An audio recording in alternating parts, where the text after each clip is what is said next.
الحمد لله نحمده ونستعينه ونستغفره ونعوذ بالله من شرور أنفسنا ومن سيئات أعمالنا من يهد الله فلا مضل له ومن يضلل فلا هادي له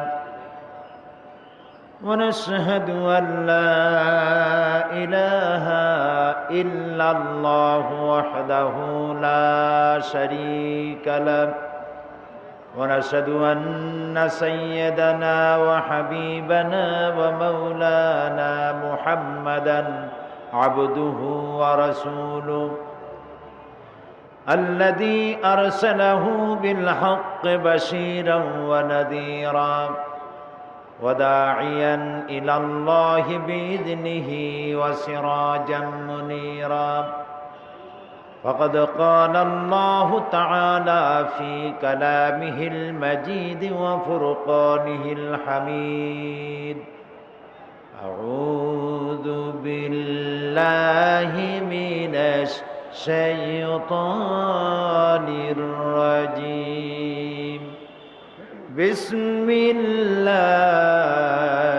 الرحمن الرحيم إن الله وملائكته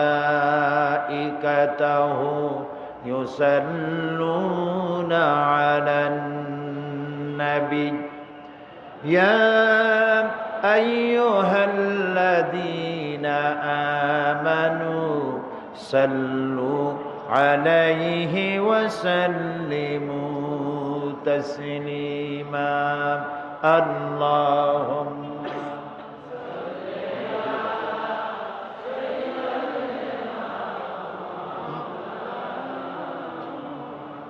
وعلى آل سيدنا প্রাণ খুলে মোহব্বতের সাথে পড়েন আল্লাহুম্মা সাল্লি আলা সাইয়্যিদিনা মাওলানা মুহাম্মদ ওয়া আলা আলি সাইয়্যিদিনা মাওলানা মুহাম্মদ বালাগাল উলা بكماله كشف الدجى بجماله حسنت جميع خصاله صلوا عليه मुझे कुछ मिले या न मिले मुहम्मद मिले यानी वो शहीद जिससे अल्लाह मिले बलगल उला बिकमालिही कशफद दुजा बिजमालिही हसनत जमीउ खसालिही सल्लु अलैहि ये तेरी मेराज थी कि तू लोह कलम तक पहुँचा और मेरी मेराज है कि मैं तेरे कदम तक पहुँचा बलगल उला बेकमालिही कशफद दुजा बिजमालिही हसनत जमीउ खसालिही सल्लु अलैहि अल्लाहुम्मा आमीन रब्बना ज़लमना अनफुसना व इन लम तग़फिर लना व तरहमना लनकूनन्ना मिनल खासिरिन आय अल्लाह ताआला चट्टग्राम समाज कल्याण परिषद কর্তৃক আয়োজিত 26তম বার্ষিকী 5 দিন ব্যাপী তাফসীরুল কোরআনের মাহফিলের আজ দ্বিতীয় দিনে কয়েকবার দরুদ ও সালাম পড়ে তোমার দরবারে হাত তুলেছি। মেহেরবানি করে আমাদের জিন্দেগির গুনাহ খাতাকে মাফ করে দাও। আয় আল্লাহ তাআলা, এ মাহফিলের আয়োজন যারা করেছেন আর শোনার জন্য যারা এসেছেন, কিয়ামতের দিন মুসিবতের সময় এ মাহফিল আমাদের সকলের জন্য নাজাতের ওসিলা বানিয়ে দিও আল্লাহ রব্বুল আলামিন। এই মাহফিলে আল্লাহ তাআলা তোমার দরবারে কিয়ামত পর্যন্ত মাহফিল কবুল করে নাও। ইয়া রব करम तू अगर करे वो बात दे जुबां को जो दिल पर असर करे। रब्बना तक़ब्बल मिन्ना इन्नका अंतस समीउल अलीम व तुब अलैना इन्नका अंतत तव्वाबुर रहीम। सुब्हान रब्बिका रब्बिल इज्जति अम्मा यसिफून व सलामुन अलल मुरसलीन वल्हम्दुलिल्लाहि रब्बिल आलामीन। সম্মানিত সভাপতি, বন্ধুবর হযরতুল আল্লাম মৌলানা শামসুদ্দিন সাহেব,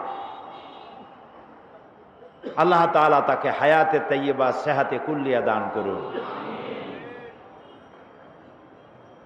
বিশেষ অতিথি, রৌনক বখশ মেহমান,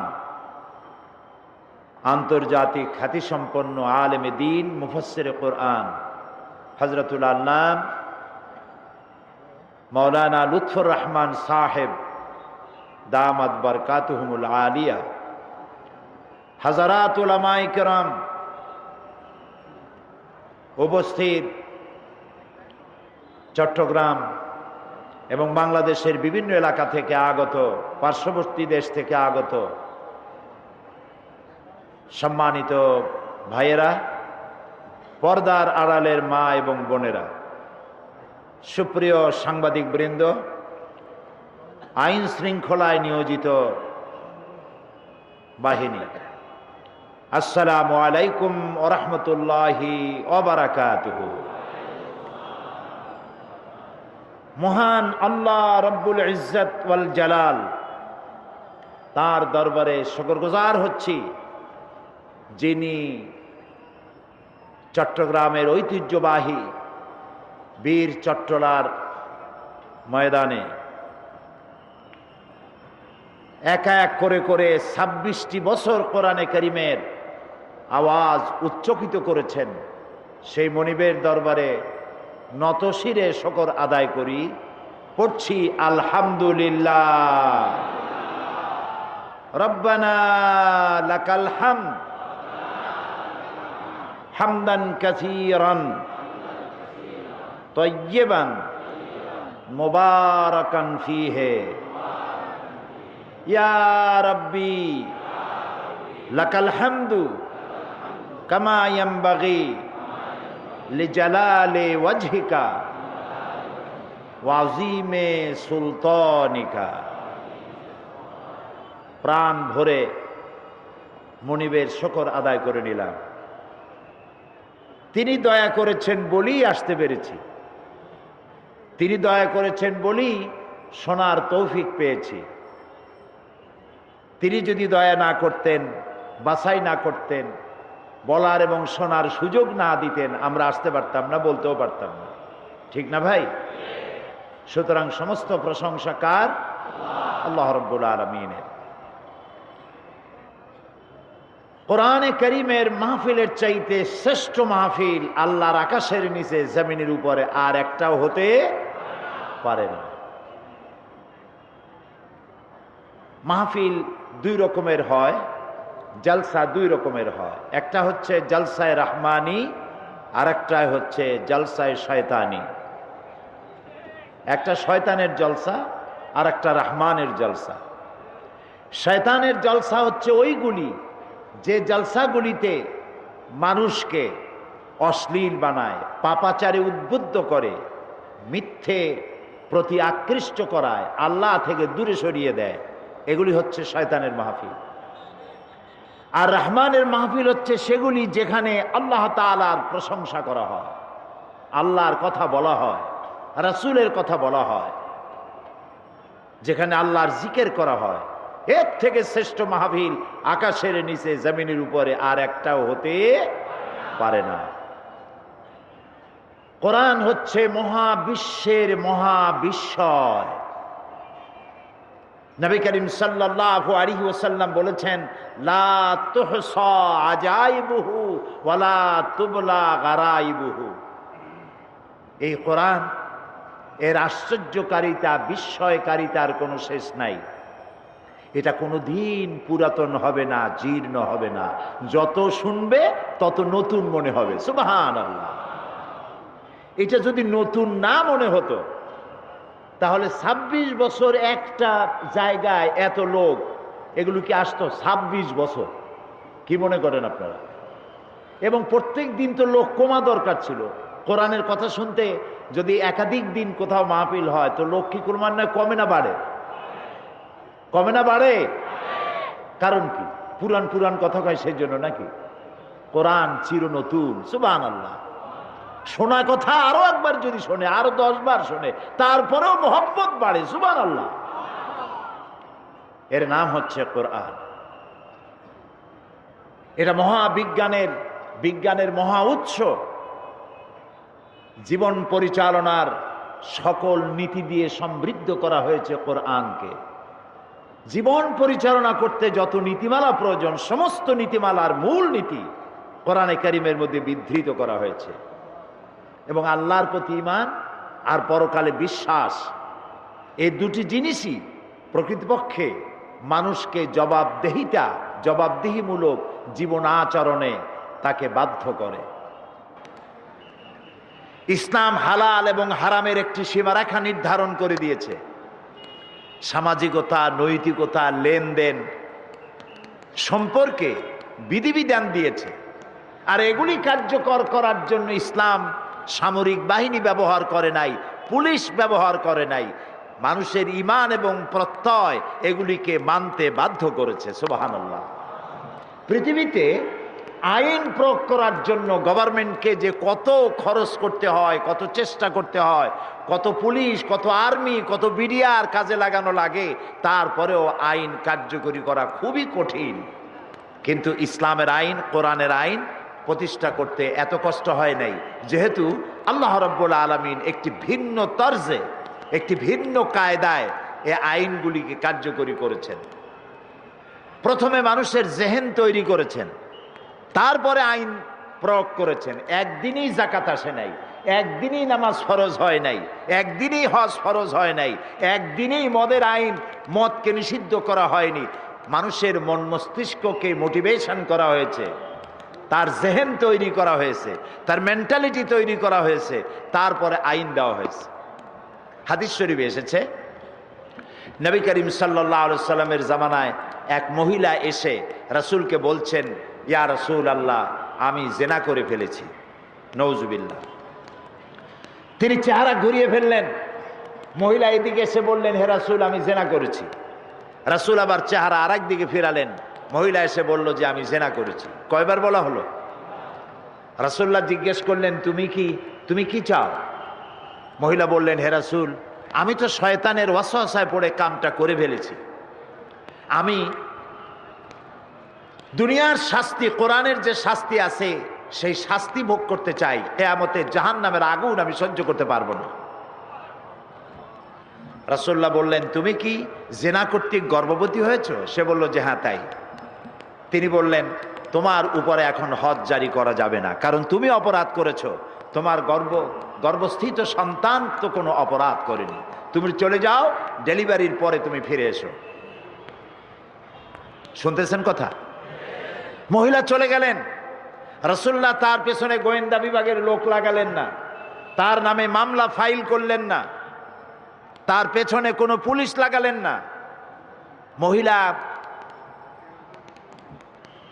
সন্তান প্রসব করার পর এই মহিলা ফিরে এসেছে, বলছে, রাসূল, আমার তো সন্তান হয়েছে, আপনি বলেছিলেন সন্তান হওয়ার পর আপনি হজ জারি করবেন। আমার সন্তান হয়েছে, এবার আপনি আমার উপরে হজ জারি করেন। নবী করিম সাল্লাল্লাহু আলাইহি সাল্লাম বলছেন, তোমার সন্তানের তো হক আছে তোমার দুধ পান করার। মহিলা ফিরে গেল। এবারও তার পিছনে পুলিশ লাগানো হলো না। দুধ ছাড়ার বেশ আগে এই বাচ্চাকে নিয়ে মহিলা আবার ফিরে আসছে, হে রাসূল, আমার বাচ্চা এখন দুধ খাওয়া বাদ দিয়া রুটি খাইতে পারে, রুটি খেয়ে জীবন ধারণ করতে পারে। এই যে দেখুন তার হাতে রুটি, এখন সে রুটি খেতে পারে। আপনি এখন তাড়াতাড়ি করে আমার উপরে শরীয়তের আইন জারি করুন, কারণ আমি যদি এই অবস্থায় মারা যাই জাহান্নামের আগুন আমি বরদাস্ত করতে পারবো না। রাসূলুল্লাহ হুকুম করলেন এই সন্তানের দায়িত্ব কাউকে নিতে, এবং এই মহিলাকে নিয়ে মরুভূমিতে আবক্ষ মাটির নিচে গেড়ে দিয়ে তাকে রজম করার জন্য বললেন। চতুর্দিক থেকে পাথর নিক্ষিপ্ত হতে লাগলো, এবং পাথরের আঘাতে এই মহিলার কিছুটা রক্ত ছিটকে এসে কারো কারো গায়ে পড়ল। সাহাবায়ে কেরামদের কেউ কেউ মহিলাকে ভৎসনা করলেন। নবী করিম সাল্লাল্লাহু আলাইহি ওয়াসাল্লাম বললেন, শোনো সাহাবী, এই মহিলাকে ভৎসনা করো না, তার তওবাকে আল্লাহ রাব্বুল আলামিন এমন ভাবে কবুল করেছেন, তা যদি মদিনার সমস্ত গুনাহগারদেরকে মাফ করার জন্য ভাগ করে দেওয়া হয়, সব লোককে মাফ করে দেওয়ার জন্য তা যথেষ্ট হয়ে যাবে।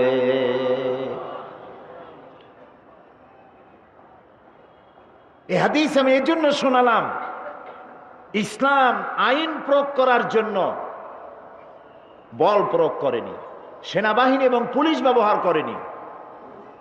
আল্লাহর প্রতি ঈমান এবং পরকালে বিশ্বাস। গতকাল কি ঈমানের কথা বলেছি মনে নাই? কার প্রতি ঈমানের কথা বলেছি? আল্লাহর প্রতি ঈমানের কথা বলেছি। সেই আল্লাহর প্রতি ঈমান এবং পরকালে বিশ্বাস মানুষকে সদাচরণে উদ্বুদ্ধ করে, জবাবদেহিমূলক জীবন যাপনে উদ্বুদ্ধ করে। সুতরাং কোরআনে বর্ণিত, কোরআনে বিভিন্ন জায়গায় বিধিনিষেধ এর সীমারেখা অঙ্কন করা হয়েছে, আর বলা হয়েছে তিলকা হুদুদুল্লাহ, এই হলো আল্লাহর সীমানা, ফালা তাকরাবুহা, এর নিকটবর্তীও হইও না, এই সীমানাকে ক্রস করো না। সুতরাং আল্লাহ যে হালাল এবং হারাম কোরআনে বর্ণনা করেছেন, আদেশ এবং নিষেধ করেছেন, এটাকে মেনে, হালাল এবং হারামকে মেনে, আদেশ নিষেধকে মেনে নিয়ে যারা জীবন পরিচালনা করে তারাই প্রকৃতপক্ষের মুসলমান। আর ওরা মুসলমান নয়, ওরা মুসলমান নামের অযোগ্য, যারা মুসলিম নাম ধারণ করে ওজনে কম দেয়, খাদ্যে ভেজাল দেয়, মিথ্যা কথা বলে, মদ জুয়ায় ডুবে থাকে, জেনা ব্যভিচারে লিপ্ত হয়, সরকারের আর জনগণের টাকা আত্মসাৎ করে, সরকারকে অথবা জনগণকে অস্থিতিশীল করার জন্য নৈরাজ্য সৃষ্টি করে, সন্ত্রাসী তৎপরতা চালায়। এরা মানুষ নামের কলঙ্ক। আজকে ইসলাম আর সন্ত্রাস দুটোকে মিলায় ফেলানো হয়েছে। সন্ত্রাসী বলা হচ্ছে মুসলমানদেরকে। ইসলাম গোড়া থেকেই ইসলাম সন্ত্রাস, ইসলামে সন্ত্রাস নাই। ইসলামে আগেও ছিল না সন্ত্রাস, এখনো কোনো সন্ত্রাস নাই। যারা মুসলমানদেরকে, ইসলামকে যারা সন্ত্রাসের বদনাম দেয়, তারা নিজেরাই সন্ত্রাসের হোতা। সন্ত্রাস তারাই চেষ্টা করে। এই জন্য সন্ত্রাসী তার কোনো দল নাই, তার কোনো সমাজ নাই। সন্ত্রাসীরা মানুষ নয়, সন্ত্রাসীদের বেঁচে থাকার কোনো অধিকার নাই। সন্ত্রাসকে বাঁচায় রাখা, সন্ত্রাসীদেরকে বাঁচিয়ে রাখার অর্থই হচ্ছে সন্ত্রাসকে জীবিত রাখা। এই জন্য ইসলাম গোড়া থেকেই সন্ত্রাসের বিরুদ্ধে কথা বলেছে। সেজন্য মানুষকে তার পশু প্রবৃত্তি থেকে উদ্ধার পাওয়ার জন্য আল্লাহর প্রতি ঈমান এবং পরকালে বিশ্বাসী কেবলমাত্র পারে মানুষকে সঠিকভাবে মনুষ্যত্বর চরিত্রের গুণাবলীতে ধন্য করার জন্য। কোরআনের আইনের কোনো বিকল্প নাই, এটাই হচ্ছে শ্রেষ্ঠ আইনের কিতাব। আজকে আমি আপনাদের সামনে কোরআনে কারীমের গতকাল সূরা বাকারার 177 নম্বর আয়াত তেলাওয়াত করে সেই ব্যাপারে কথা বলতেছিলাম। আজকেও যথারীতি সেখান থেকে আলোচনা করব যেখান থেকে আমরা ছেড়ে এসেছিলাম। আপনারা আমার সাথে পড়ে নেন। কারণ শয়তান চায় না মানুষ আল্লাহর কোরআন শুনে হেদায়েত পাক, এটা শয়তান সহ্য করতে পারে না, ঠিক না ভাই? সেই জন্য শয়তানের ওয়াসওয়াসা থেকে পানাহ দিতে পারেন কেবলমাত্র কে? আসুন আল্লাহর কাছে পানাহ চাই। পড়েন, আউযু বিল্লাহি মিনাশ শাইতানির রাজীম, বিসমিল্লাহির রাহমানির রাহিম। বিতাড়িত মরদুদ শয়তানের ওয়াসওয়াসা থেকে পানাহ চাই পরম করুণাময় আল্লাহ রাব্বুল আলামিনের নামে শুরু করছি। লাইসাল বিররা আন তুওয়াল্লু বুজুহাকুম কিবালাল মাশরিকি ওয়াল মাগরিবি ওয়ালাকিন্নাল বিররা মান আমানা বিল্লাহি ওয়াল ইয়াউমিল আখিরি ওয়াল মালাইকাতি ওয়াল কিতাবি ওয়ান নাবিয়্যিন। লাইসাল বিররা আন তুওয়াল্লু বুজুহাকুম কিবালাল মাশরিকি ওয়াল মাগরিব, পূর্ব দিকে আর পশ্চিম দিকে মুখ ঘুরানো এটার মধ্যেই কল্যাণ নিহিত নয়। প্রকৃত পুণ্যের কাজ হচ্ছে, নেকির কাজ হচ্ছে আল্লাহর প্রতি ঈমান, পরকালে বিশ্বাস, ফেরেশতা, কিতাব এবং নবীদের প্রতি বিশ্বাস। গতকাল আমরা আল্লাহর প্রতি ঈমানের ফায়দাগুলি বলতেছিলাম।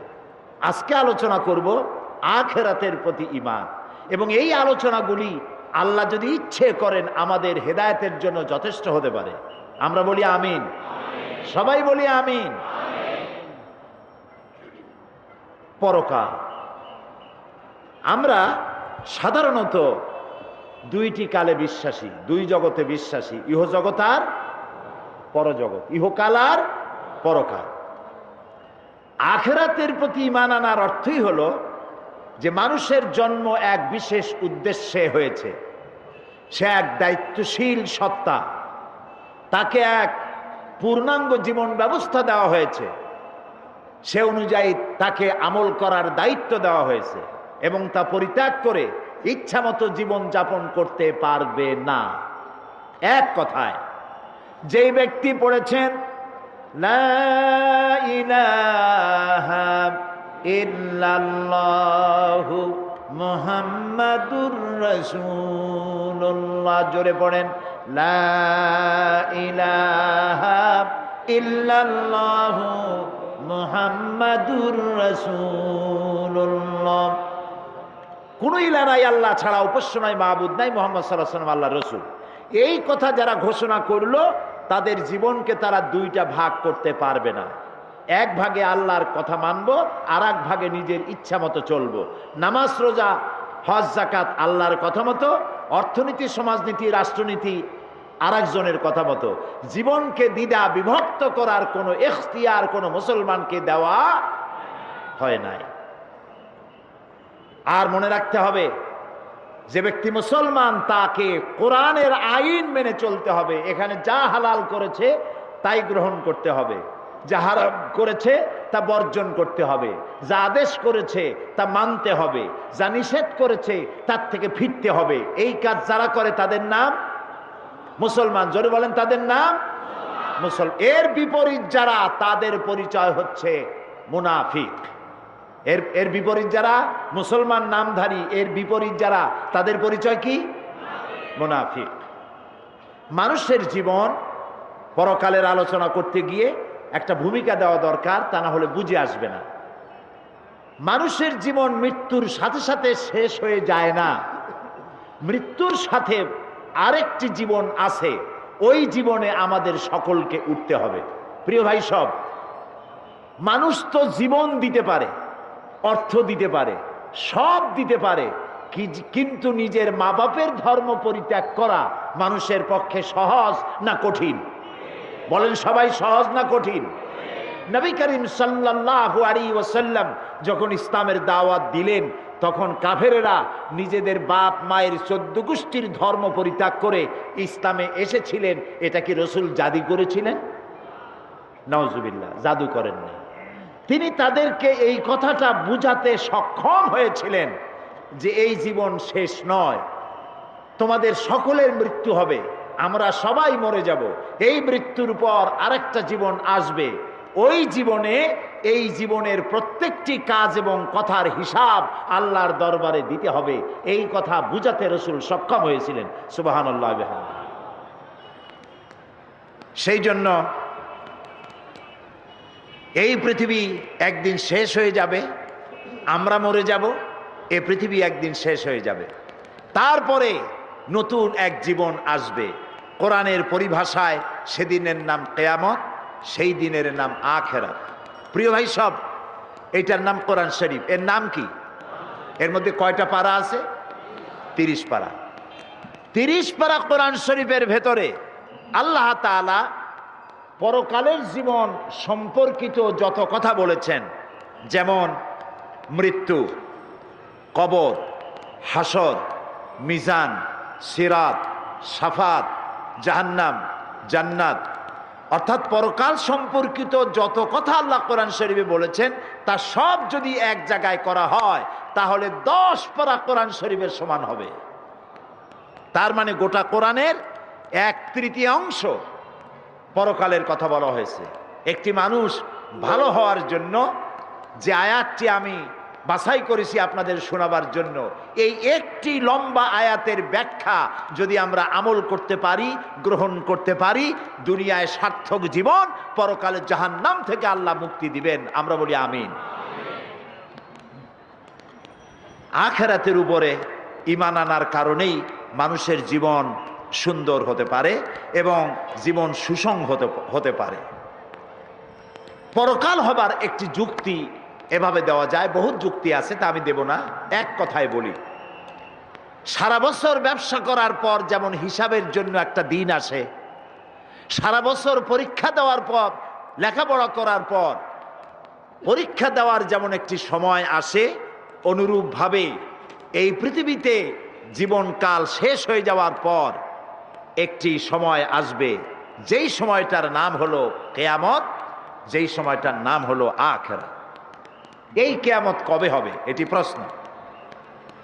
আল্লাহ রাব্বুল আলামিন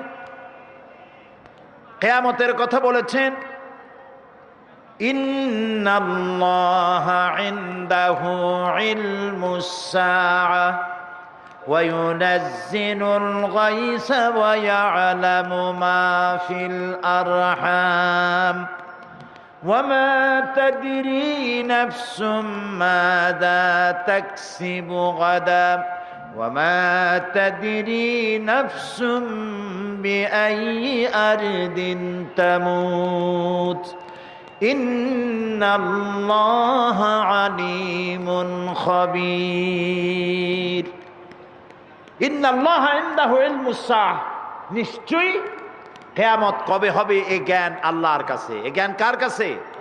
কিয়ামত কবে হবে এ কথা কেউ বলতে পারবে না। কে পারবেন বলতে? আল্লাহ তাআলা।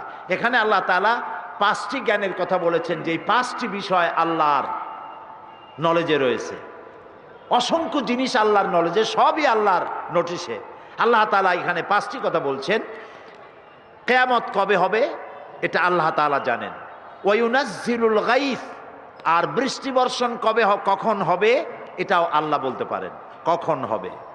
রেডিও, টেলিভিশন, ব্যারোমিটার যন্ত্রের মাধ্যমে আবহাওয়া পরিদপ্তর তাদেরকে খবর জানায়, সেই খবর অনুযায়ী রেডিও টেলিভিশন বলে আগামীকাল বেলা এতটায়, দুপুরে, বিকেলে অমুক অমুক এলাকায় এত মিলিমিটার বৃষ্টি হতে পারে, বজ্রসহ বৃষ্টি হতে পারে, হবেই এমন কথা কেউ বলতে পারে না।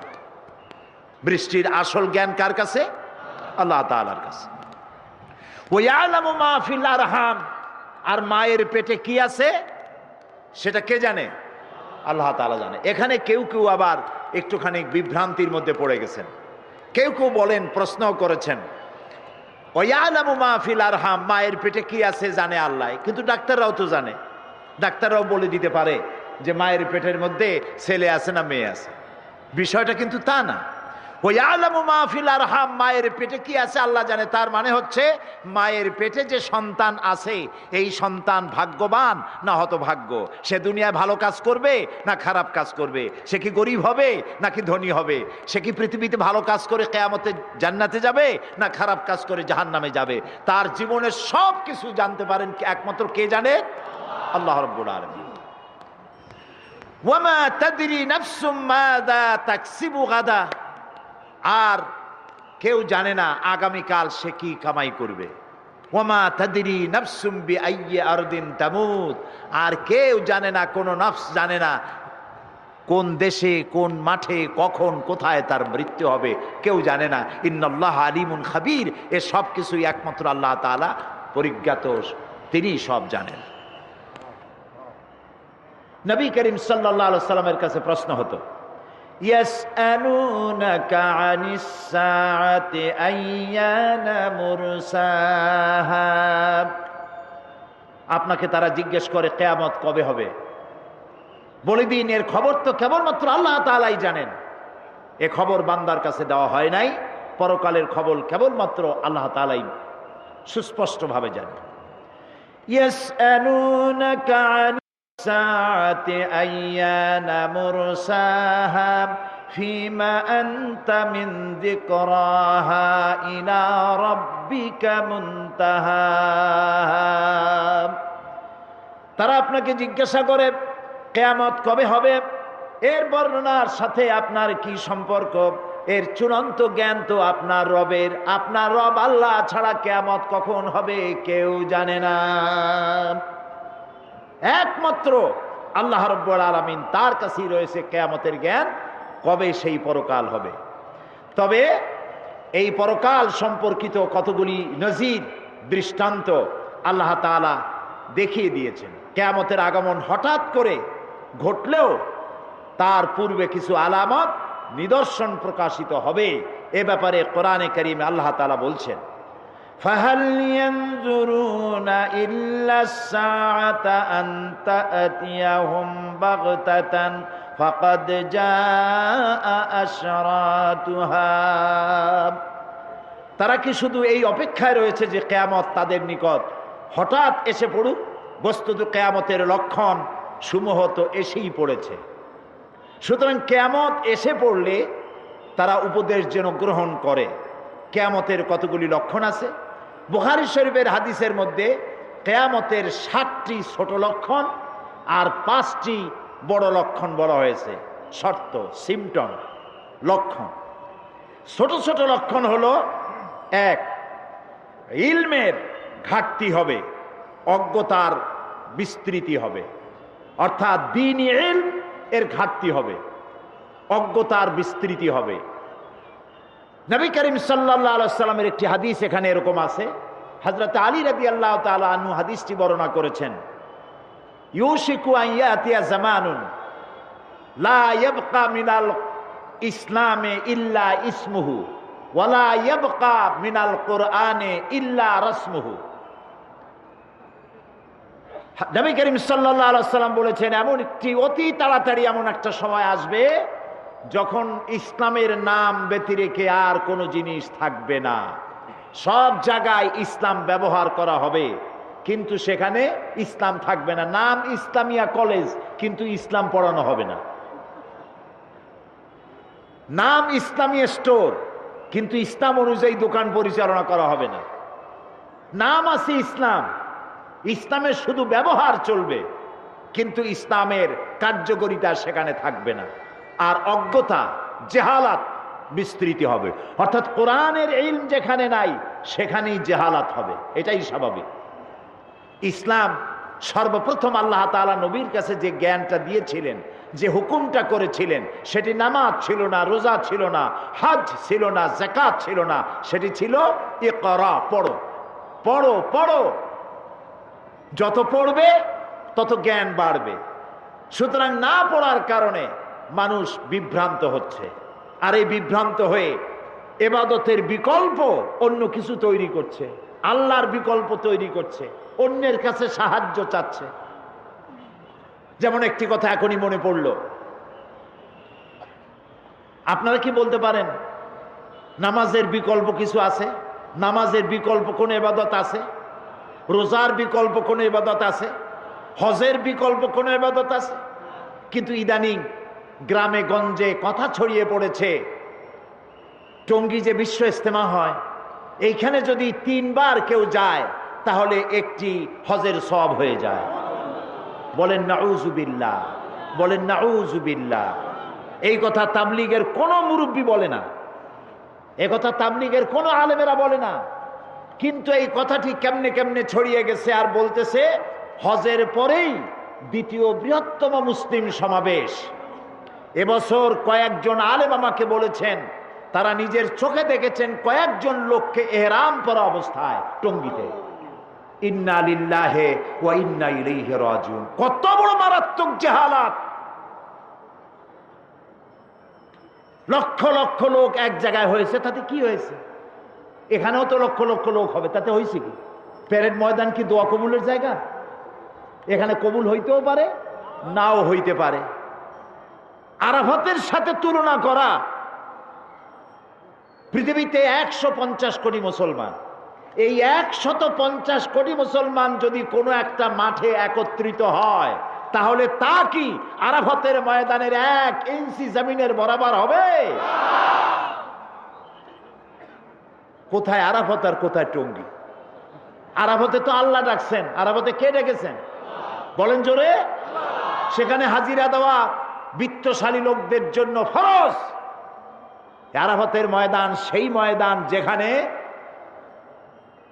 আদম আলাইহিস সালাম থেকে শুরু করে নবী করিম সাল্লাল্লাহু আলাইহি সাল্লাম পর্যন্ত সমস্ত নবীদের চোখের পানি শুকিয়েছে। এই ময়দানে যারা উকুফে আরাফা করে 9 জিলহজ, নবী করিম সাল্লাল্লাহু আলাইহি ওয়াসাল্লাম বলেছেন মান হাজ্জা লিল্লাহ ফালাম ইয়ারফুস ওয়ালাম ইয়াফসুক রাজাকা ইয়াউমিন ওয়ালাদাতহু উম্মুহু। যে হজে গিয়ে অশ্লীলতা করে না, ঝগড়াঝাটি করে না, সে হজের দিন আরাফাত থেকে বেরিয়ে আসে এমন অবস্থায় মা যেমন নতুন বাচ্চা প্রসব করলো নিষ্পাপ, আরাফাত একজন হাজীকে নিষ্পাপ করে বের করে দেয়। রাসূলুল্লাহ আর বলেছেন আল হাজ্জুল মাবরুর লাইসা লাহুল জাযাউ ইল্লাল জান্নাহ। একটি কবুল হজের পুরস্কার আল্লাহর কাছে বেহেশত ছাড়া আর কিছুই নাই। কত বড় জেহালাত, কত বড় জেহালাত! পত্রিকাগুলো, মিডিয়াগুলো সমানে বলতে থাকে 40 লক্ষ লোক হয়েছে। আপনি কি গুনছেন গিয়ে 40 লক্ষ লোক হয়েছে? ওই মাঠটা কতটুকু, আশেপাশের রাস্তা কতটুকু? এই সব কথা বলে ইসলামের বিকল্প, আল্লাহর দেওয়া বিধানের বিকল্প ইবাদত জাহালাত তৈরি করে, অজ্ঞতা প্রসূত। সুতরাং এই অজ্ঞতা প্রসূত এই সব অপপ্রচার থেকে আল্লাহ তাআলা আমাদেরকে হেফাজত করুন, আমরা বলি আমিন। কখনো এই কথা বলবেন না। হ্যাঁ, লক্ষ লক্ষ লোক একত্রিত হয়েছে, দোয়া করতেছেন, আল্লাহ ইচ্ছা করলে কবুল করতে পারেন, নাও করতে পারেন, তার ইচ্ছা। কিন্তু এইটাকে কোনো অবস্থাতেই আরাফাতের পরে মুসলমানদের দ্বিতীয় বৃহত্তম সমাবেশ কেন বলেন এই সব কথা? হজের সাথে আরাফাতের সাথে তুলনা করা মহা বেয়াদবি। এই ধরনের বেয়াদবি শব্দ কোনো মুসলমানের উচ্চারণ করা উচিত নয়। নামাজ নাই, রোজা নাই, টঙ্গীর দিন হাজির হইয়া দোয়া করলেন আমিন আমিন। এই ধরনের বেয়াদবি শব্দ কোনো মুসলমানের উচ্চারণ করা উচিত নয়। নামাজ নাই, রোজা নাই, টঙ্গীর দিন হাজির হইয়া দোয়া করলেন আমিন আমিন বললেন, আর মোনাজাত হইল উর্দুতে, ভালোই কইলো কি মন্দই কইলো, আমিন আমিন শুনতে করতে থাকলাম, বুঝলাম না কিছুই। আল্লাহ রহম করুক, জোরে কোন আমিন। কাজী আমার কথা নিশ্চয়ই বুঝতে পেরেছেন। আমি কিন্তু তাবলীগী জামাতকে কোনো কটাক্ষ করি নাই, আমরা তাদের বিরুদ্ধে কথা বলি না, আমরা এটাকে মোবাইল স্কুল মনে করি। কিন্তু এই জাতীয় কথাবার্তা বলা এবং 3 বার গেলে 1 হজ অথবা গরিবের হজ, এই জাতীয় চিন্তা করা জাহালাত। দোয়া কবুল হবে গেলেই সেখানে বিশ্বাস করাও সঠিক নয়। আল্লাহ এখানের দোয়া কবুল করতে বাধ্য নন, এটা তার ইচ্ছা। সুবহানাল্লাহ বলে, দোয়া কবুল আল্লাহ তাআলার ইচ্ছা। সেই জন্য কিয়ামতের এটি লক্ষণ যে ইলমের ঘাটতি হবে, অজ্ঞতার বিস্তৃতি ঘটবে, ফিতনা ফাসাদ ও বিশৃঙ্খলার বিস্তৃতি লাভ করবে। এগুলি হচ্ছে কিনা? ফিতনা ফাসাদ বাড়তেছে কিনা, অশান্তি বিশৃঙ্খলা বাড়তেছে কিনা, সমানে বাড়তেছে। অন্যায় অশ্লীলতার ছড়াছড়ি হবে, হত্যাকাণ্ড এবং ভূমিকম্পের আধিক্য হবে, মদ পান এবং ব্যভিচারের ছড়াছড়ি হবে। জীবনের প্রতি মানুষ বীতশ্রদ্ধ হয়ে মৃত্যু কামনা করবে। মুসলমানদের বিরুদ্ধে অন্য জাতিসমূহের ঐক্য হবে। এটা হলে বুখারী শরীফের হাদিস। নবী করিম সাল্লাল্লাহু আলাইহি ওয়াসাল্লাম বলেছেন এই 7টি লক্ষণ প্রকাশিত হবে কিয়ামতের আগে। এগুলি হয়েছে কিনা? তাই বলে চিন্তা করেন না যে কালকেই বুঝি কিয়ামত হয়ে যাবে, এখনো অনেক দেরি আছে। এই সব লক্ষণগুলি প্রকাশিত হয়ে গেছে। মুসলমানদের বিরুদ্ধে সারা পৃথিবীর কাফেরেরা আজ ঐক্যবদ্ধ। টের পাচ্ছেন? তাদের অস্ত্রের শক্তি, তাদের ঐক্যের শক্তি তখন সুসংহত, তখন মুসলমানেরা দ্বিধা বিভক্ত, একজন আরেকজনকে সহ্য করতে পারে না। যখন ঐক্যের সবচাইতে বেশি জরুরি, তখন আমরা অনৈক্য হয়ে পড়েছি, হাজারো দল ভাগ করেছি। কেউ কেয়ামি, কেউ লা কেয়ামি, কেউ গোল টুপি, কেউ পাঁচ, কেউ পাগড়িওয়ালা, কেউ বিনা পাগড়ি, কেউ মিলাদি, কেউ মিলাদ দাঁড়ায় পড়লো, কেউ বসে পড়লো, কেউ মোটেও পড়লো না। এইভাবে নানান রকমের মতপার্থক্য সৃষ্টি আমরা করে ফেলেছি এবং আমরা এখন পৃথিবীর সমস্ত কাফেরদের টার্গেটে পরিণত হয়েছি। তারা আমাদেরকে যে কোনো সময় হামলা করে আমাদের সমস্ত দেশগুলিকে তছনছ করে দেওয়ার জন্য ঐক্যবদ্ধ হয়েছে। আল কুফরু মিল্লাতুন ওয়াহিদা, কাফেরেরা হচ্ছে আসলে এক জাত। রাসূলুল্লাহ বলেছেন কাফেরেরা আসলে কি? এক জাত। তো কাফেরেরা যদি এক জাত হয়, আল কুফরু মিল্লাতুন ওয়াহিদা যদি হয়, তাহলে আল মুসলিমু মিল্লাতুন ওয়াহিদা হতে অসুবিধা কি? মুসলমানেরা এক জাত হতে অসুবিধা কি? কোনো অসুবিধা ছিল না যদি আমরা যার যিনি যেটা বুঝি সেইটা নিয়ে মনে করা হয় যে আমার ইসলাম খাঁটি। ইসলাম আমার বানাই কেন? ইসলাম কার? জোরে বলেন কার? সেই জন্য এক কালেমা, এক কোরআন, এক হাদিস, রাসূল এক, কোরআন এক। সুতরাং আল্লাহ তাআলার এই ঐক্যের মধ্যে তিনি যে ঐক্য সৃষ্টি করেছিলেন তার মধ্যে যদি আমরা জমায়ে থাকতে পারতাম তাহলে আমাদের সমস্যা হতো না। কিয়ামতের 7টি লক্ষণ এরকম বড় বড়, আর 5টি লক্ষণ হচ্ছে ছোট বড়। ছোট লক্ষণ হলো 7টি আর 5টি হলো বড়। বড় লক্ষণ হচ্ছে দাজ্জালের আগমন, দাজ্জাল আসবে। এরপরে ঈসা আলাইহিস সালামের অবতরণ হবে, ইমাম মাহদীর আবির্ভাব হবে, ইয়াজুজ মাজুজের আত্মপ্রকাশ ঘটবে এবং পশ্চিম দিক থেকে সূর্য উদয় হবে। এগুলি কিয়ামতের লক্ষণ। আর যেদিন পশ্চিম দিক থেকে সূর্য উদিত হবে সেদিন আর দোয়া কবুল হবে না, দোয়া কবুলের দরজা বন্ধ হয়ে যাবে। এখন এই সব লক্ষণ প্রকাশিত হওয়ার পর কিয়ামত অনুষ্ঠিত হবে। মৃত্যুর পর পুনরুত্থানে বিশ্বাসী যারা, তারা তাদের জীবনকে সুসংহত করার এই যে সুযোগ সময়, এই সময়টা কাজে লাগানো প্রয়োজন। কিন্তু এক শ্রেণীর কপাল পোড়া বুদ্ধিজীবীরা তারা জীবন মনে করে মাতৃগর্ভ থেকে শুরু করে মৃত্যু পর্যন্ত কবরে পতিত হয়ে যায়। এরপরে আর করো, ফুর্তি করো, এই ভাই মদ খেয়ে নাও, কাল নিশীথের ভরসা কই, চাঁদনি জাগিবে যুগ যুগ ধরি, আমরা তো আর রব না সই। কাজী জন্মের মতো ঢালো, পাইকারি দরে গেল।